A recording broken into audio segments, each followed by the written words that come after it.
After the crash, I woke up to a silence so heavy it drowned out my heartbeat. I tried to move my legs, but they felt like stone, unresponsive, foreign. The doctors' faces told me the truth before their words did. I would never walk again. In that sterile hospital room, surrounded by the beeping of machines, I felt my world collapse. But worse than the accident itself was what came after, the slow unraveling of the love I thought was unbreakable. My fiancé, Daniel, was my anchor through college, my biggest supporter, my dream of a shared future. At first, he visited daily, holding my hand, whispering promises that he'd be there no matter what. But as weeks turned into months, his visits grew shorter, his smile thinner, his excuses longer. One day, he didn't come at all. My mother's silence and the way she avoided my eyes told me something was wrong. Eventually, the truth slipped through, a truth that burned more painfully than the crash itself. Daniel had fallen in love with someone else. Someone whole. Someone who wasn't me. The betrayal was like salt in an open wound. I replayed every word he had promised, every dream we had painted together. He hadn't just left me, he had abandoned the version of me that no longer fit into his picture-perfect life. The girl who could no longer run with him on the beach, who couldn't walk down the aisle hand in hand. I lay awake at night staring at the ceiling, torn between rage and despair, wondering how easily love could evaporate in the face of hardship. When the wedding invitation arrived, I almost laughed. My hands trembled as I held the glossy card with their names entwined in golden letters. Daniel and Clara. Clara, the woman I once called my friend. It was almost cruel, the way life twisted the knife deeper. My first instinct was to rip it into pieces, to cry and never look back. But instead, something unexpected happened. A strange calm settled over me, a fire ignited in my chest. If they wanted me there, I would go. But not as a silent spectator. On the wedding day, the hall sparkled with flowers and chandeliers.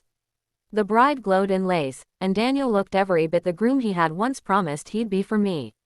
I sat quietly in my wheelchair near the front, ignored by most, pitied by others. But I was not there for their pity. When the toast came, I wheeled myself forward and asked for the microphone.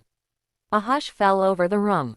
Daniel's smile faltered, and Clara's hand tightened around his. I began with honesty. My voice shook, but it carried across the hall. I spoke of the crash, of the days when I thought I would not survive, of the nights when I wished I hadn't. I told them about Daniel, the man who had once held me as if I was the only thing keeping him alive. I did not say this to shame him, but to remind him that love, once real, does not deserve to be rewritten as a mistake. Then I paused, letting the silence linger heavy in the air. And then, I shifted. I told them what the crash had really taught me, that strength is not found in the ability to stand, but in the courage to rise above what breaks you. That losing someone you love does not mean losing yourself. That sometimes the people who walk away are simply making room for the kind of love that doesn't flinch at scars, or wheels, or broken dreams. My words were not bitter. They were resolute, a release of all the pain I had carried. By the time I finished, many guests had tears in their eyes. Even Clara looked down, her confidence shaken.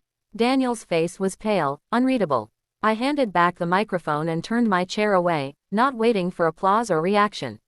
My purpose wasn't to ruin their day. My purpose was to reclaim myself. As I left the hall, a young woman stopped me at the door. She introduced herself as a physiotherapist and said she had been moved by my words. She offered to help me find new strength, not just physically, but emotionally. That small moment, that unexpected kindness, was the spark of a new beginning. Months later, I wasn't walking, but I was stronger. I was learning to dance with my wheels, to paint with colors I had never touched before, to laugh without bitterness. And when love came again, it wasn't through stolen glances or empty promises, but through someone who looked at me and saw not what I had lost, but what I had become. The crash may have taken my legs, and Daniel may have taken my past, but neither could take my future. Because sometimes, life's cruelest endings are only the doorway to its most powerful beginnings.